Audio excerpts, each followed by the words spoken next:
ಅದಕ್ಕೆ ಅಚ್ಚ ಕನ್ನಡದಲ್ಲಿ ಏನೋ ಅಂತಾರಲ್ಲ ಬೇಬಿ, ಏನು ಶರಣಾಗತಿ. ಜಯದೇವ, ನಿನ್ನ ಮುಂದೆ ನಾನು ಶರಣಾಗುತ್ತಿದ್ದೇನೆ ಅಂತ ಬಂದಿದ್ದ. ಓಹೋ, ಇದಕ್ಕ ಇಷ್ಟೊಂದು ಖುಷಿಯಾಗಿರೋದು? ಅದರ ಅರ್ಥ ಏನು ಅಂತ ಅಂದ್ರೆ, ಇನ್ನು ಮೇಲೆ ನಾನು ನಿನ್ನ ದಾರಿಗೆ ಅಡ್ಡ ಬರಲ್ಲ, ಇನ್ ರಿಟರ್ನ್ ನೀನು ನನ್ನ ದಾರಿಗೆ ಅಡ್ಡ ಬರಬೇಡ ಅಂತ. ನಿನ್ನ ದಾರಿ ನಿನಗೆ, ನನ್ನ ದಾರಿ ನನಗೆ ಅಂತ ರಾಜಿ ಸಂಧಾನ ಮಾಡ್ಕೊಂಡು ಹೋಗಕ್ ಬಂದಿದ್ದ. ಅದರಲ್ಲೂ ಇಂಟ್ರೆಸ್ಟಿಂಗ್ ಪಾರ್ಟ್ ಏನ್ ಬೇಬಿ, ಅದು ಅವನ್ ಜೆರಾಕ್ಸ್ ಕಾಪಿ, ಆ ಟೆಡಿ ಬೇರೋ ಪ್ರಿಂಟ್ ಹೊಡೆದಿದ್ದಾನಲ್ಲ, ಅವನು ಕರ್ಕೊಂಬಂದಿದ್ದಾನ ಜೊತೆಗೆ. ಸೆಂಟಿಮೆಂಟಲ್ ಡೀರ್ ತರ.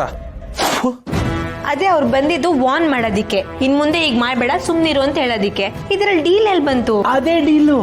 ವಾಟ್? ಅದೇ ಡೀಲು. ಅಷ್ಟಿದ್ದಿದ್ರೆ ಅವನು ಬಂದವನು ಸೀದಾ ವಾರ್ ಡಿಕ್ಲೇರ್ ಮಾಡಿರೋನು ಬೇಬಿ. ಅವನ ಕೈಲಿ ಏನು ಮಾಡ್ಕೊಳಕ್ ಆಗಲ್ಲ.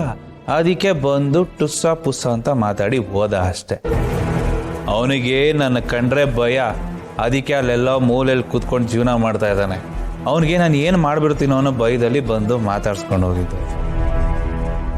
ಆಹಾ, ಭಯ ಇರೋದು ಇವರಿಗೆ, ಪ್ಯಾಚ್ ಅಪ್ ಮಾಡ್ತಿರೋದು ಇವರೇ. ನನಗೆಲ್ಲ ಅರ್ಥ ಆಗತ್ತಪ್ಪ ಜೈ. ಸೌಂಡ್ ಜಾಸ್ತಿ, ಪರ್ಫಾರ್ಮೆನ್ಸ್ ಕಡಿಮೆ. ಇವ್ರ ಹಣೆ ಬರ ನನಗೆ ಗೊತ್ತಿಲ್ವಾ? ಬೇಬಿ, ಏನು ಯೋಚನೆ ಮಾಡ್ತಿದ್ಯಾ ಬೇಬಿ? ನಾನು ಹೇಳಿದ್ ಕರೆಕ್ಟ್ ತಾನೆ? ನನ್ನ ಮೇಲೆ ಭಯ ಇರೋದಕ್ಕೆ ಅವನು ಇಲ್ಲಿಗೆ ಓಡ್ ಬಂದಿದ್ದು. ಗೌತಮ್ ದಿವಾನ್ ಆಗಿದ್ದಂತ ಗೌತಮ್ ದಿವಾನ್ ಇವತ್ತು ಒಬ್ಬ ಸಾಮಾನ್ಯ ಮನುಷ್ಯನಂತೆ ಬಂದು ಒಂದು ಎಂಪ್ಲಾಯ್ ತರ ನನ್ನ ಮುಂದೆ ಮಾತಾಡ್ಕೊಂಡು ಹೋದಂಗಿತ್ತು. ಭಯ, ಹೊಟ್ಟೆ ಪಾಡು. ಜೈ, ನನ್ಗ್ಯಾಕೋ ಇದು ತುಂಬಾ ಓವರ್ ಕಾನ್ಫಿಡೆನ್ಸ್ ಅಂತ ಅನಿಸ್ತಾ ಇದೆ. ಬಟ್ ನನಗಾಗ ಅನಿಸಿಲ್ಲ. ನಿಮ್ಮ ಅಣ್ಣ ಬಂದಿದ್ದ ಇಂಟೆನ್ಷನ್ ತುಂಬಾ ಕ್ಲಿಯರ್ ಆಗಿತ್ತು. ಅವ್ರು ನಿಮಗೆ ಕ್ಲಿಯರ್ ಆಗಿ ವಾರ್ನ್ ಮಾಡಿದ್ದಾರೆ. ಬಟ್ ನೀವು ಅದನ್ನ ಮಿಸ್ಅಂಡರ್ಸ್ಟ್ಯಾಂಡಿಂಗ್ ಮಾಡ್ಕೊತಾ ಇದ್ದೀರಾ.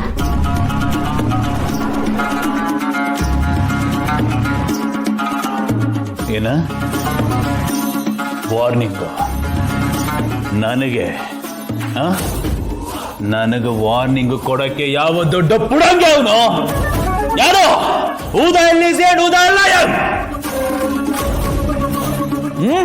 ಜಯದೇವ್ ದಿವಾನ್ ಅಲ್ಲ, ಜೇಡಿ, ದ ಗ್ರೇಟ್ ಜೇಡಿ. ನನಗೆ ವಾರ್ನಿಂಗ್ ಕೊಡೋ ತಾಕತ್ತು ಯಾವನ್ಗೆ ಇದೆ ಈ ಪ್ರಪಂಚದಲ್ಲಿ? ಓವರ್ ಇಮ್ಯಾಜಿನೇಷನ್ ಮಾಡ್ತಾ ಇದೀಯ ನೀನು. ಹುಷಾರ್. ಅಷ್ಟೇ ಅವನ ಹಣೆ ಬರ. ಹಂಗೇ ಕ್ಯಾಬ್ ಓಡಿಸ್ಕೊಂಡಿರ್ಬೇಕಷ್ಟೇ ಅವನು. ಯಾವ ಕ್ಯಾಟಗರಿ ಸೇರ್ತಾನೆ ಗೊತ್ತಾ? ಈ ಮುಂದೆ ಬಂದ್ರೆ ಆಯಲ್ಲ, ಹಿಂದೆ ಬಂದ್ರೆ ಒದಿಯಲ್ಲ ಅಂತಾರಲ್ಲ, ಆ ಕ್ಯಾಟಗರಿ ಅವನು. ಅಷ್ಟೇ ಅವನ ಜೀವನ, ಹಂಗೇ ಬದುಕ್ಬಿಡ್ತಾನೆ ಅವನು ಸಾಯೋವರೆಗೂ. ಅಂತವನು ನನಗೆ ವಾರ್ನಿಂಗ್ ಕೊಡಕ್ ಬಂದಿದ್ನ. Mind your words. Oh God, ಇಷ್ಟೊಂದು ಭ್ರಮೆ ಒಳ್ಳೇದಲ್ಲ. ಇವ್ರು ಕೊಡ್ತಾರ ಬಿಲ್ಡಪ್ನ ನನ್ನಿಂದ ಕೇಳಕ್ ಆಗ್ತಿಲ್ಲಪ್ಪ. ಇಲ್ಲಿಗೆ ಮುಗೀತವನ ಕತೆ. ಇನ್ಮೇಲಿಂದ ಜೆಡಿ ಯುಗ ಸ್ಟಾರ್ಟ್. ನೋಡ್ತಾ ಇರೋ ಅವನ್ಗೆ ಹೇಗ್ ಬತ್ತಿ ಇಡ್ತೀನಿ, ಹೆಂಗ ಅಯ್ಯೋ ಅನಿಸ್ತೀನಿ ಅಂತ.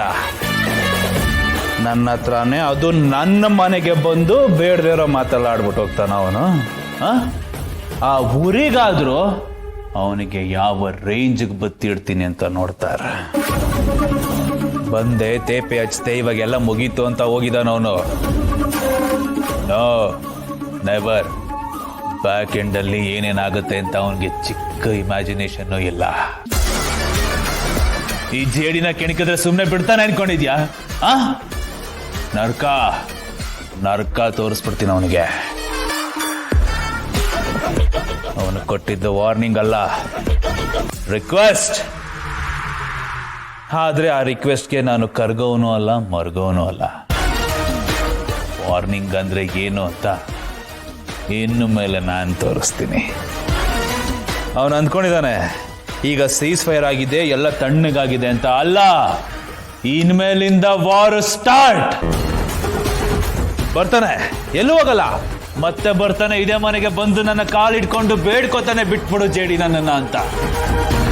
ತೋರಿಸ್ತೀನಿ ಈ ಜೇಡಿ ಅಂದ್ರೆ ಏನು ಅಂತ ತೋರಿಸ್ತೀನಿ. ಬರೀ ಇದೇ ಆಯ್ತು, ಇದಕ್ಕೇನ್ ಕಡಿಮೆ ಇಲ್ಲ. ಭಯ ಇರೋದು ಇವರಿಗೆ, ಅದನ್ನ ಕವರ್ ಅಪ್ ಮಾಡೋದಿಕ್ಕೆ ಪೇಜ್ ಗಟ್ಟಲೆ ಡೈಲಾಗ್ ಬಿಡ್ತಿದ್ದಾರೆ. ನನಗಂತೂ ಕೇಳಿ ಕೇಳಿ ಇರಿಟೇಷನ್ ಆಗ್ತಿದೆ. ಇವ್ನ ಹಣೆ ಬರ ನನಗೆ ಚೆನ್ನಾಗಿ ಗೊತ್ತು.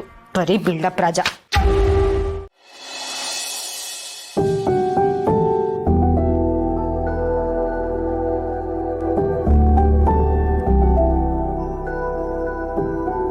ಅಮ್ಮ, ಏನು ಯೋಚನೆ ಮಾಡ್ತಾ ಇದ್ದೀರಾ? ಏನಿಲ್ಲಪ್ಪ, ನಮ್ಮ ಗುಂಡನ ಬಗ್ಗೆನೇ ಯೋಚನೆ ಮಾಡ್ತಿದ್ದೆ. ಗೆಳೆಯನ ಬಗ್ಗೆನಾ? ಅವನ ಬಗ್ಗೆ ಯೋಚಿಸಕ್ಕೆ ಏನಮ್ಮ ಇದೆ? ಎಲ್ಲ ಸರಿ ಹೋಯ್ತಲ್ಲ, ಅವ್ನು ಚೆನ್ನಾಗೇ ಇದ್ದಾನಲ್ಲ ಈಗ. ಇಷ್ಟು ದಿವಸ ಹೆಂಡ್ತಿನ ಹುಡ್ಕೊಂಡು ಮಕ್ಕಳನ್ನ ಹುಡ್ಕೊಂಡು ಅಲ್ದಾಡ್ತಿದ್ದ. ಅವ್ರು ಸಿಕ್ಕರೆ ನನಗೇನು ಬೇಡ, ಅವರೇ ನನ್ನ ಸಂಪತ್ತು. ಜಗತ್ತಿನ ಯಾವ ಸುಖ ಸಂತೋಷನೂ ನನಗೆ ಬೇಡ ಅಂತಿದ್ದ. ಆಯ್ತು, ಈಗ ಅವರೆಲ್ಲ ಸಿಕ್ಕಿದ್ದಾರೆ, ಒಂದಾಗಿದ್ದಾರೆ. ಈಗಲೂ ಅವನ ಮನೆ, ಆಸ್ತಿ, ವ್ಯಾಪಾರ ಇದು ಯಾವುದೂ ಬೇಡ ಅಂತ ಅವೆಲ್ಲದರಿಂದ ದೂರನೇ ಇದ್ದಾನೆ. ಹೇಗಿದ್ದ ನನ್ನ ಮಗ, ಅವನು ಈಗಿರೋ ಪರಿಸ್ಥಿತಿ ನೋಡಿದ್ರೆ ನಂಗೆ ಸಂಕಟ ಆಗುತ್ತೆ. ಅದೇ ಕೊರಗಪ್ಪ ನನಗೆ. ಅಮ್ಮ, ಯಾಕೆ ಅಷ್ಟೊಂದು ಯೋಚನೆ ಮಾಡ್ತಾ ಇದ್ದೀರಾ? ಅವನು ಆರಾಮಾಗಿದ್ದಾನೆ, ನೀವು ಜಾಸ್ತಿ ಮನ್ಸಿಗೆ ಹಚ್ಕೋಬೇಡಿ. ಇಲ್ಲ ಅನಂತ್, ನನಗಿಂತ ಚೆನ್ನಾಗಿ ನೀನು ಅವನನ್ನು ಹತ್ತಿರದಿಂದ ನೋಡಿದ್ಯಾ. ಅವನ ಬೆಳವಣಿಗೆಯಲ್ಲಿ ಅವನ ಜೊತೆಲಿ ನಿಂತಿದ್ಯಾ. ಒಂದು ಕಾಲದಲ್ಲಿ ನನ್ನ ಮಗ ರಾಜನ್ ಥರ ಮೆರೆದವನು. ಆದರೆ ಈಗ ಯಾರ್ದೋ ಕೈ ಕೆಳಗಡೆ ಕೆಲಸ ಮಾಡ್ತಿರೋದನ್ನ ನೋಡಿದ್ರೆ ಸಂಕಟ ಆಗುತ್ತೆ. ಅವನು ಹೀಗಿರ್ಬಾರ್ದಪ್ಪ. ಹೇಗಾದರೂ ಮಾಡಿ ಮತ್ತೆ ತನ್ನ ಬಿಸ್ನೆಸ್ನ ಶುರು ಮಾಡೋ ಹಾಗಾಗಬೇಕು, ಅದೇ ನನ್ನ ಆಸೆ. ಹೌದಮ್ಮ, ನನಗೂ ಸುಮಾರು ಸತಿ ಈ ಥರ ಅನ್ಸಿದೆ. ಡುಮ್ಮ ಈ ಥರ ಇರೋದು ಸರಿಯಲ್ಲ. ಅವನ ಯೋಗ್ಯತೆನೇ ಬೇರೆ, ಅದ್ರ ತಕ್ಕ ಹಾಗೆ ಬದುಕಬೇಕು. ಅವನ್ನ ಹಾಗೆ ನೋಡೋದಕ್ಕೆ ನಾನು ಇಷ್ಟಪಡ್ತೀನಿ.